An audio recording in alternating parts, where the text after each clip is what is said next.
Selamat pagi sahabat Saroha. Sebelum kita mendengarkan firman Tuhan, kita terlebih dahulu berdoa. Kita berdoa, kasih karunia bagimu dan damai sejahtera yang dari Allah Bapa di dalam Kristus Yesus Tuhan kita. Amin.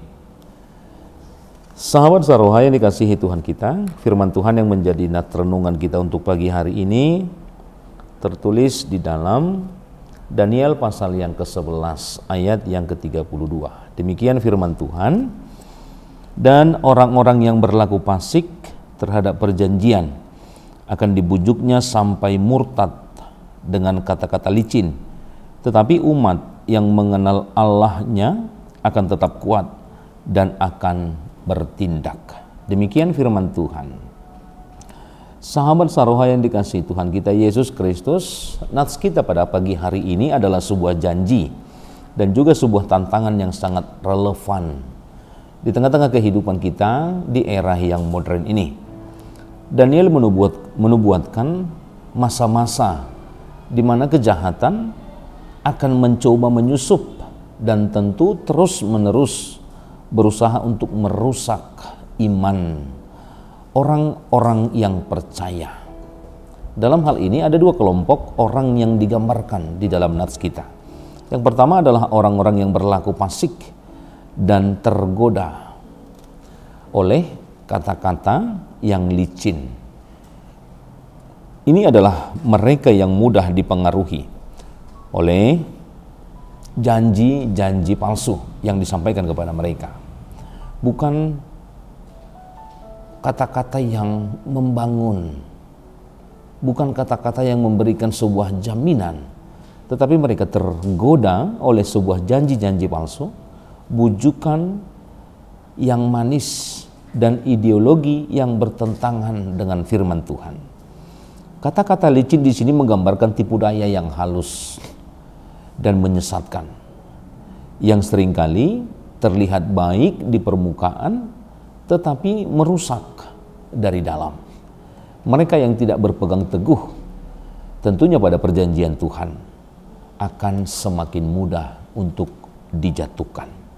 Yang kedua adalah umat yang mengenal Allahnya. Ini adalah kelompok yang berpegang teguh, Kata mengenal di sini bukan sekedar tahu, melainkan memiliki hubungan yang intim dan tentunya yang mendalam dengan Tuhan. Maka pengetahuan yang mendalam di sinilah yang menjadi sebuah pondasi akan kekuatan yang mereka miliki, karena mereka benar-benar mengenal bagaimana karakter, bagaimana sebuah janji, bagaimana juga kuasa Tuhan yang mereka kenal, sehingga mereka tidak mudah untuk digoyahkan dan juga untuk dibujuk dengan janji-janji yang manis.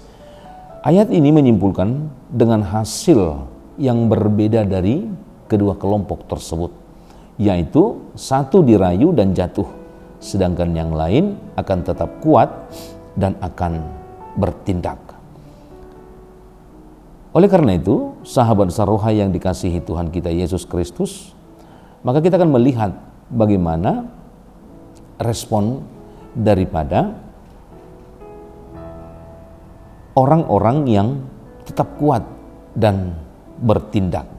Yang pertama, mereka merespon sebagai orang-orang yang tidak hanya bertahan, tetapi adalah orang-orang yang juga kokoh di dalam badai, sehingga iman yang mereka miliki juga adalah iman yang tidak mudah untuk digoyahkan. Kemudian juga adalah respons sebagai orang yang bertindak, di mana mereka adalah orang-orang yang memiliki kekuatan, sehingga kekuatan mereka tidak pasif, tetapi mereka adalah orang-orang yang memiliki kekuatan yang aktif untuk bertindak. Mereka tidak hanya menunggu, tetapi juga mereka adalah orang-orang yang mampu untuk mengambil tindakan yang berani. Bukan hanya berani, tetapi benar untuk membela kebenaran dan juga melawan sebuah kejahatan. Sahabat Saroha, maka renungan kita pada pagi hari ini adalah sebuah panggilan juga untuk menguji diri kita sendiri. Apakah kita termasuk orang-orang yang mudah dirayu oleh kata-kata licin dari dunia ini? Atau sebaliknya, kita juga adalah orang-orang yang tangguh walaupun kita digoda, walaupun kita dirayu. Tetapi pengenalan kita, keyakinan kita, kepercayaan kita, sehingga membuat kita menjadi orang-orang yang kuat. Orang-orang yang juga bukan hanya berdiam diri, tetapi orang-orang yang bertindak. Orang-orang yang bisa mengambil langkah yang baik sesuai dengan apa yang kita miliki, yaitu sebuah iman, kebenaran, sehingga apapun yang menjadi bujukan dunia ini, maka kita senantiasa berdiri kokoh sesuai dengan apa yang kita imani di dalam kehidupan kita tentang karakter-karakter Allah yang sepatutnya kita praktikkan di tengah-tengah kehidupan kita.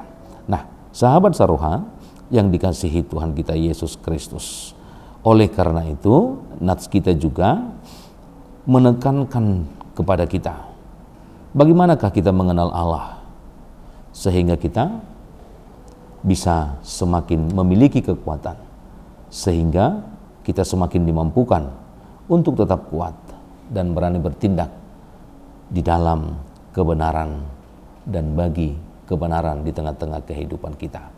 Maka kita harus menjaga diri kita, menjaga hati kita, menjaga pikiran kita, agar tetap senantiasa tidak terjerumus dan tidak masuk kepada rayuan dan bujukan dunia ini, tetapi semakin memampukan, semakin memperdalam hubungan kita dengan Tuhan, sehingga hubungan kita dengan Tuhan semakin erat dan kita menjadi anak-anak Tuhan yang senantiasa menerima berkat-berkat Tuhan.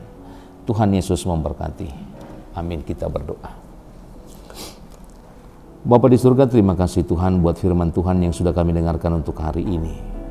Bapa di surga, kami menyerahkan kehidupan kami. Banyak hal yang menjadi sebuah tantangan di tengah kehidupan kami, yang mampu membujuk kami untuk melakukan segala sesuatu di tengah-tengah dunia ini yang tidak berkenan ke hadapan Tuhan. Kami jatuh kepada tipu daya, bujukan, rayuan dunia ini, sehingga kami terkadang melupakan Tuhan dan melupakan bagaimana kehidupan kami yang sudah Tuhan anugerahkan keselamatan. Oleh karena itu Bapa di surga, hendaklah Engkau semakin mengajar kami melalui Roh-Mu. Itulah yang memampukan kami agar kami senantiasa menjadi orang yang tetap kuat dan bertindak sesuai dengan kebenaran firman Tuhan yang sudah kami terima dalam kehidupan kami. Agar kami tidak terjerumus, agar kami juga mampu membawa keselamatan bagi orang-orang terdekat dimanapun kami boleh berada dalam persekutuan kami masing-masing. Kiranya dengan pengenalan akan firman Tuhan, kami boleh menunjukkan sikap karakter sebagai karakter Allah yang bisa mengalahkan segala tipu daya, bujuk rayu, godaan dunia ini, sehingga kami boleh jauh dari hal-hal itu dan senantiasa melakukan apa yang Tuhan kehendaki. Oleh karena itu, di hari ini kami menyampaikan seluruh jemaatmu dimanapun mereka berada, dalam keadaan sakit, dalam segala pekerjaan, dalam segala aktivitas. Engkaulah Tuhan yang senantiasa bersama dengan kami, melakukan segala aktivitas kami sampai pada mengakhiri.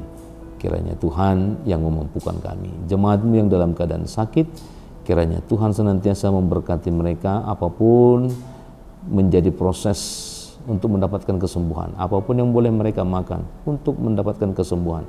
Kiranya Tuhan memberkati itu semua, agar itulah mereka boleh merasakan penyertaan Tuhan dan mereka kembali boleh melakukan aktivitas seperti yang sudah mereka lakukan pada hari-hari yang lalu. Oleh karena itu Bapa di surga, seluruh kehidupan kami hanya mau serahkan dalam tangan pengasihan-Mu saja. Terpujilah nama-Mu hingga selama-lamanya. Amin.